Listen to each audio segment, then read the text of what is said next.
Hello friends, कैसे हैं? उम्मीद करता हूँ आप सब लोग बखैरियत होंगे।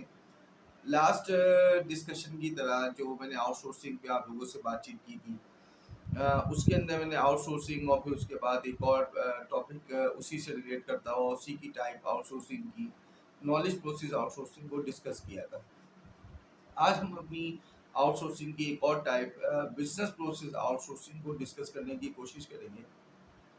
आउटसोर्सिंग दो ही टाइप की होती है, बिजनेस प्रोसेस आउटसोर्सिंग और नॉलेज प्रोसेस आउटसोर्सिंग। ये चीज़ें हम सबको क्लियर है। अब हम समझने की कोशिश करेंगे कि बिजनेस प्रोसेस आउटसोर्सिंग क्या होती है। देखिए, आउटसोर्सिंग में आप अपनी एनर्जी को सेव कर रहे होते हैं, अपने टाइम को सेव कर रहे होते हैं, अपने बेनिफिट्स को बढ़ाने की कोशिश में लगे हुए होते हैं। जब भी आप अपने उन यूनिट्स को किसी दूसरे पे सौंपते हैं जिनमें आपको या तो एक्सपर्टीज नहीं होती, या फिर वो आपका कोर एरिया नहीं होता, या फिर आप जो है वो अपना फोकस किसी और चीज़ पे रख के उसको लूज नहीं करना चाह रहे होते। यानी आप चाह रहे होते कि मैं ये भी लूज ना करूं और ये काम भी करता रहूं साथ साथ, जो मेरा मेन कोर एरिया है। देखिए, बिजनेस प्रोसेस आउटसोर्सिंग के अंदर कोई भी बिजनेस अपना एक प्रोसेस आउटसोर्स कर देता है और उसके जरिए अपनी चीज़ें, अपने टारगेट्स अचीव कर रहा होता है। अगर मैं एग्जांपल दूं आपको, जिस तरह से मैं अपनी तमाम वीडियो के अंदर बिल्कुल आसान सी एग्जांपल देने की कोशिश कर रहा होता हूं ताकि आप लोगों को किसी किस्म की मुश्किल ना हो। देखिए, इसको इस तरह से समझते हैं कि एक ऑर्गेनाइजेशन है, मैन्युफैक्चरिंग इंडस्ट्री है, और वो अपना कोई भी स्टॉक या कोई भी जो भी गुड्स है उसकी वो अपनी मार्केट में देती है। अब उसकी जो क्यूरीज आती हैं, ये कि उसमें कुछ खराबी आ गई, उसकी वारंटी का क्लेम करना है किसी को, या कोई भी एक्स वाई जेड मसला मसाइल, तो क्या करेगी? या तो कस्टमर उसके नंबर पे बैठे, उसका एक पूरा डिपार्टमेंट बने हेल्प डेस्क के नाम से, और वो तमाम चीज़ें लेके चल रहे हैं। ऐसा नहीं।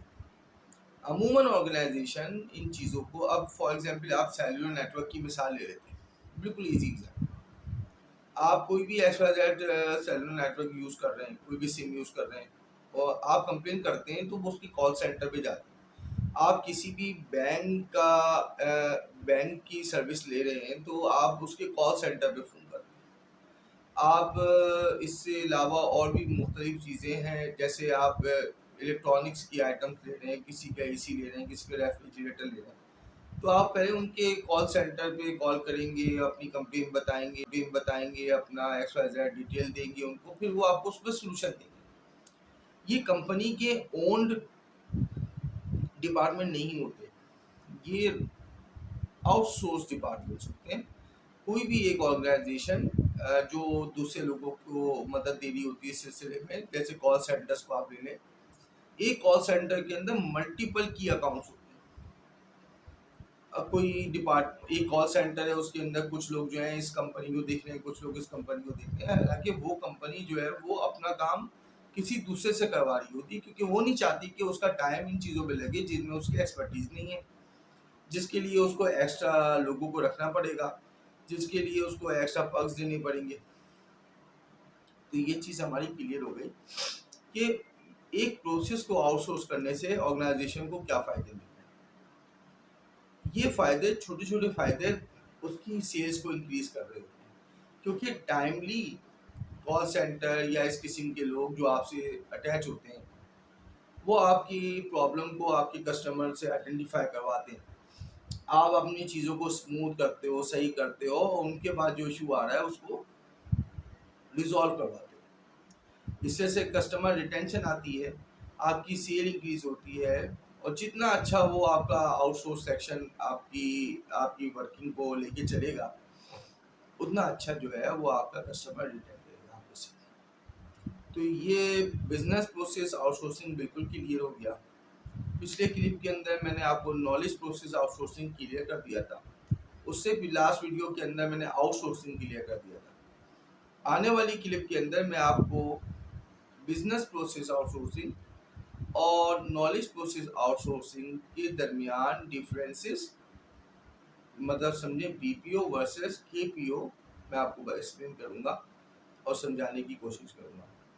इस तरह के डिस्कशन, छोटे छोटे जो डिस्कशन होते हैं, वो हमारे बड़े हेल्पफुल रहते हैं। और इस तरह का जो प्लेटफॉर्म है यूट्यूब टाइप का, वो उन लोगों के लिए बहुत ज़्यादा बेनिफिशियल रहता है जो न्यू कमर्स होते हैं, जो स्टूडेंट्स होते हैं, अपनी यूनिवर्सिटी लाइफ और अपनी ग्रेजुएशन लाइफ में होते हैं, और जो सोच रहे होते हैं कि मैं किसी इंडस्ट्री में कोई जॉब करूँगा या मैं कोई काम करूँगा, तो उन लोगों के लिए बड़े हेल्पफुल रहते हैं। स्टूडेंट्स के लिए, नोट्स के लिए बड़े हेल्पफुल रहते हैं।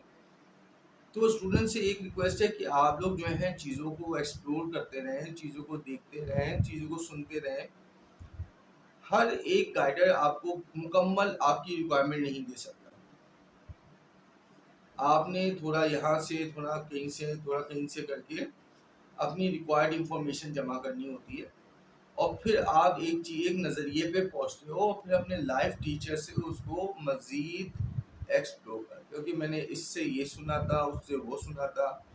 तो ये चीज़ें आपके लिए लॉन्ग टर्म में काम आती हैं। बहुत शुक्रिया साथ बने रहने का। आने वाली वीडियो में इसी तरह प्यार मोहब्बत देते रहिएगा। लाइक और सब्सक्राइब लाजमी कीजिएगा।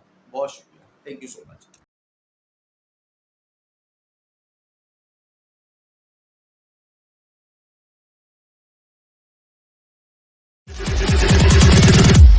Here we go.